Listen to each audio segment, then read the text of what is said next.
Just before Easter, volatility starts picking up. In this video, I'm going to cover exactly what's on my watch list and what I'm looking out for the rest of the month, and more importantly, how you can jump along too.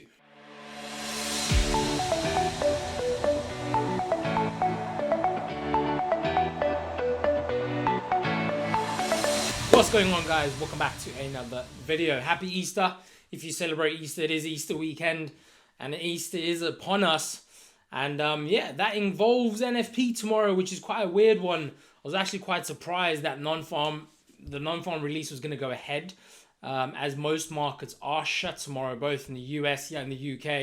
I actually thought we would have had that release next week, but it is tomorrow. So I'm going to be covering that. I'm going to be covering, what I expect for the dollar, as we have started seeing some weakness in the US labor market. We saw the JOLTS job opening this past week, printing 600,000 less vacancies than last month.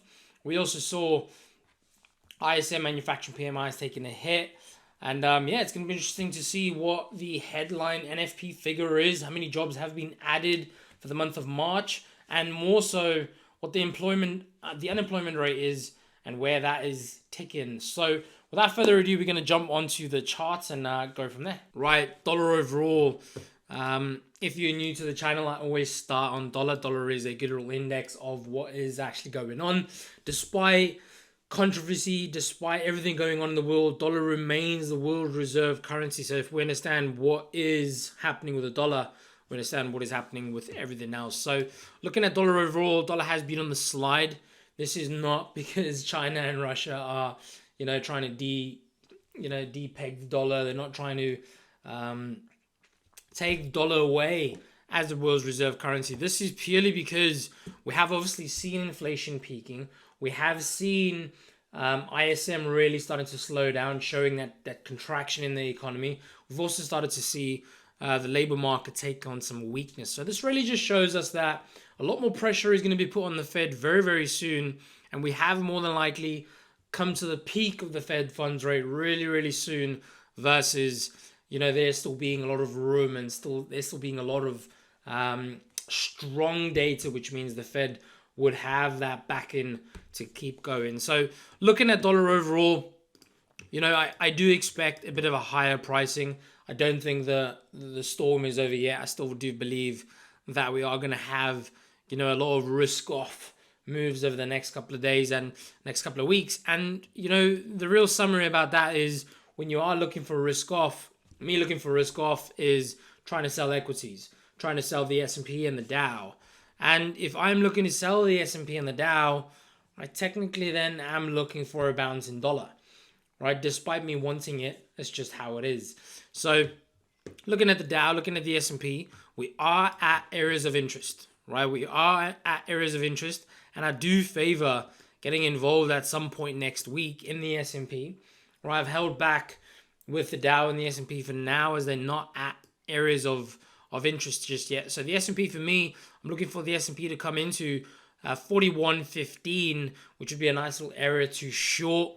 There again, there is a lot of recession fears starting to tick up, as ISM this past week came out at 46, right? 46, which is a really, really bad number for ISM. Fun fact, the last time we had these levels of decline was both in 2008, right? The GFC, global financial crisis, as well as the COVID pandemic in 2020. So as the ship is taking on water, and as recession fears are really starting to increase, I do favor selling rallies in risk, and that will be in the form of selling the S&P.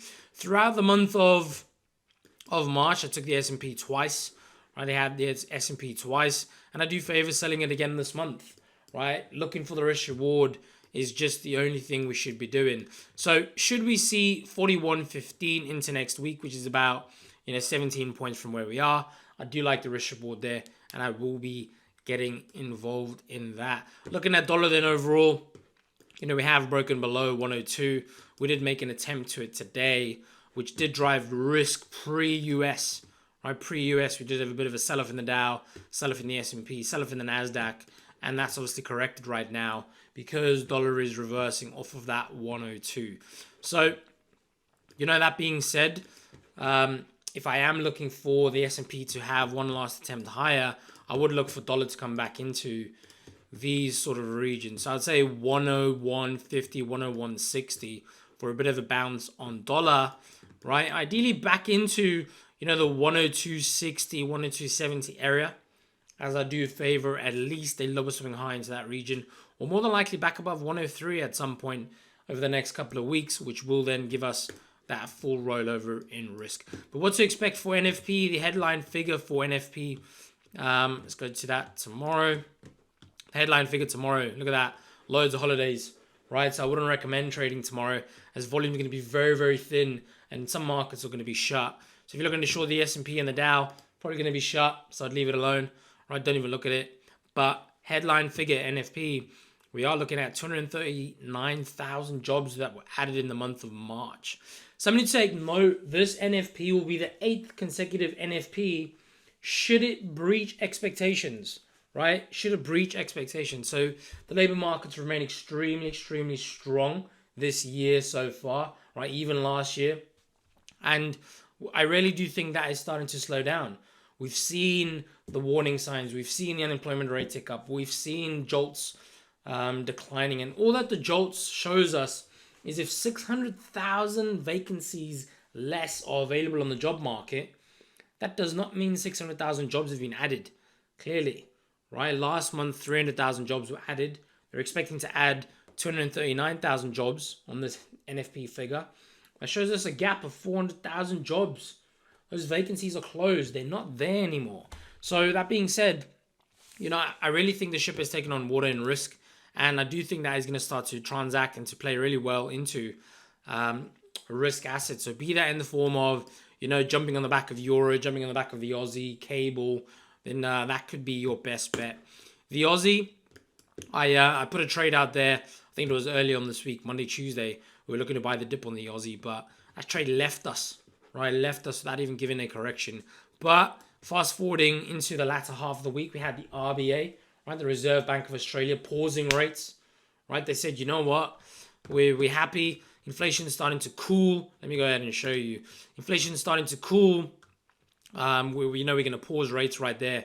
So they pause rates at 3.6%. If you look at that, same as previous, same as the expectation, pretty much priced in. But the Aussie overall did have, a sell-off. You can see the likes of Euro Aussie, Pound Aussie through the roof, right? Euro Aussie, Pound Aussie straight back up into the highs, and Aussie dollar, nice little rollover to the downside, right? Whether or not you wanted to capitalize on these little lower swing highs, it was pretty much a clean trade, in all fairness.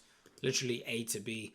That being said, going into the new month, I do favor selling rallies in Aussie overall, given the fact that the RBA has paused. I am looking for Aussie Yen to pull into 88.60. Should Aussie pull into 88.60, then I do favor a bit of a rollover from there. And then I am actually in Pound Yen at the moment. There's two scenarios for me on Pound Yen.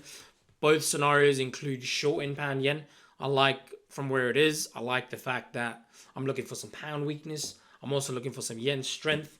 As we know, the Bank of Japan, Governor Kuroda, the longest lasting governor for the Bank of Japan, is set to end his term now.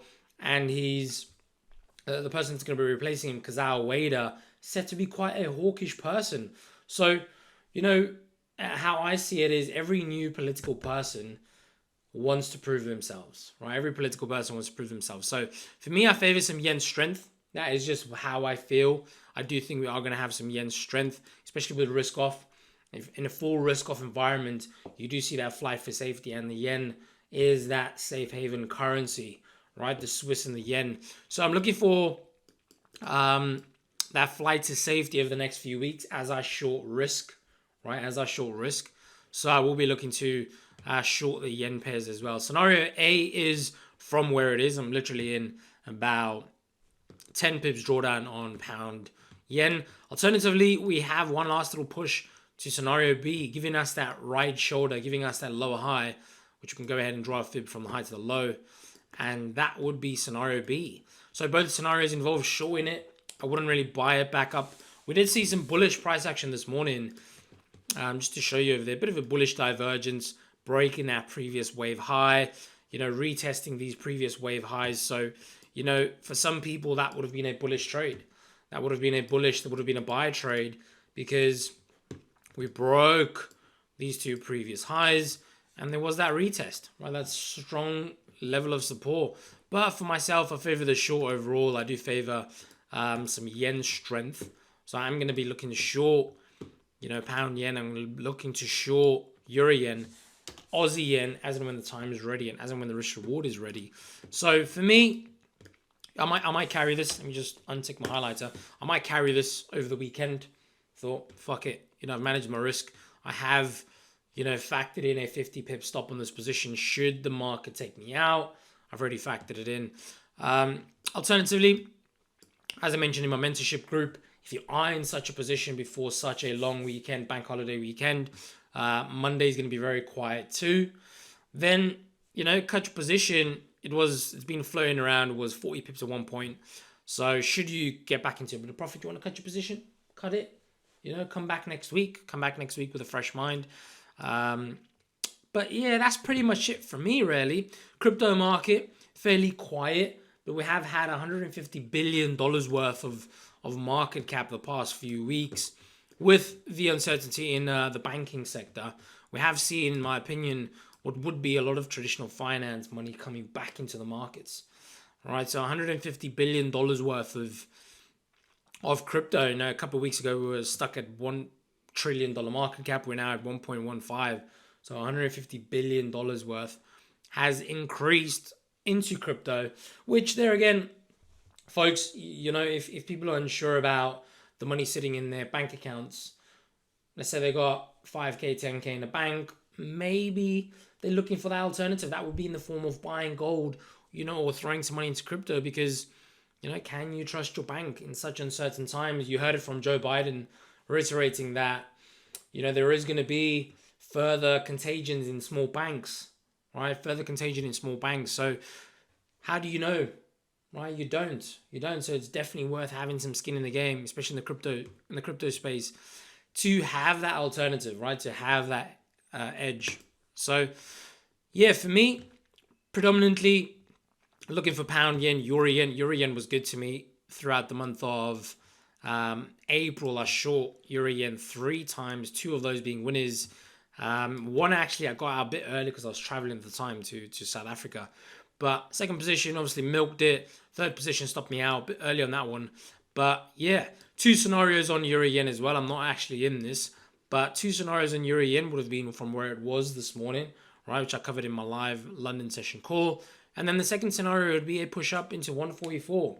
So pretty much like we've seen with pound yen today, it has been choppy, up, down, up, down, up, down. You look at it on the lower time frames.